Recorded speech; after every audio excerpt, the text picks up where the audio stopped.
So, ito yung account ni Ma'am Herreros Muebles. Pina-transferan ni Sir Freddy. Ito. Ngayon, na-transferan ko na.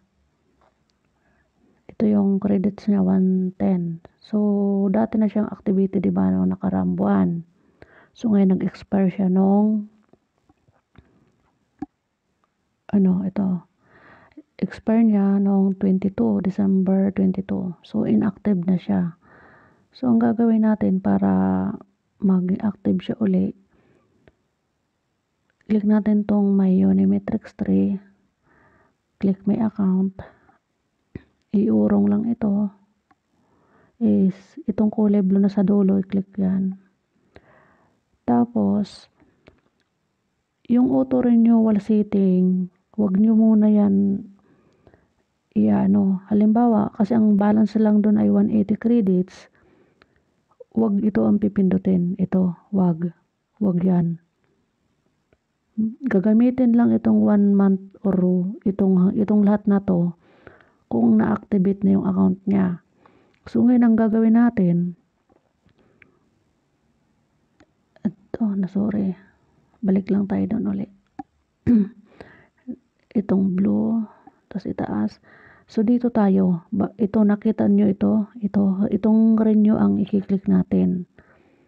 So, pag na-renew na natin yan, tapos may balance pa si ma'am, pwede na tayo mag-click nitong auto-renewal. So, ganon. Kasi once na inuna natin ito, pag pinindot natin to at pinindot natin yung 180, halimbawa 180, di ba ito, nakita natin yung 180 na ito.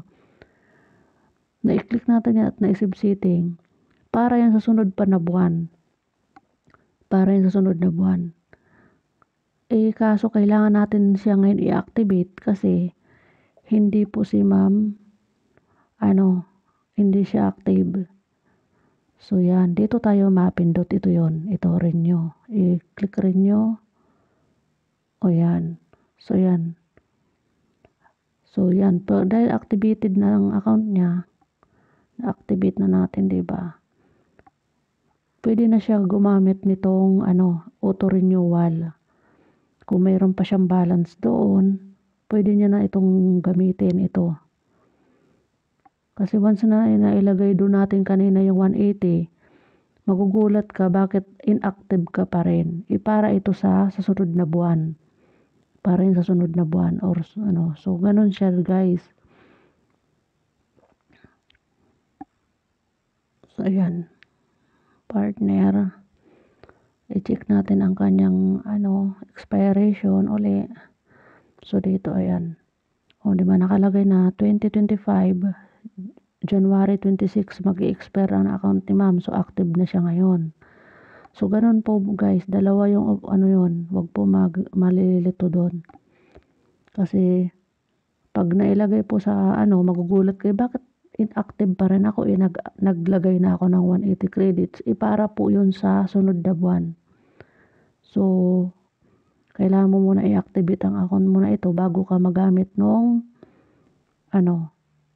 itong pinakita ko sa inyo na auto renewal ito.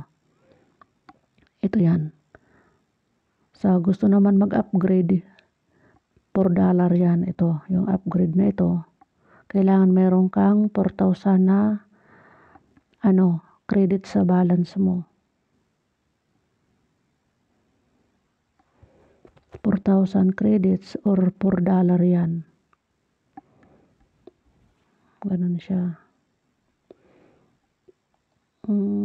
Wallet bigger enough balance. So, yan siya, guys. Maganda mag-upgrade kayo ng mentor, guys. One time lang ito. Malaki ang kitaan na dyan. So, yan.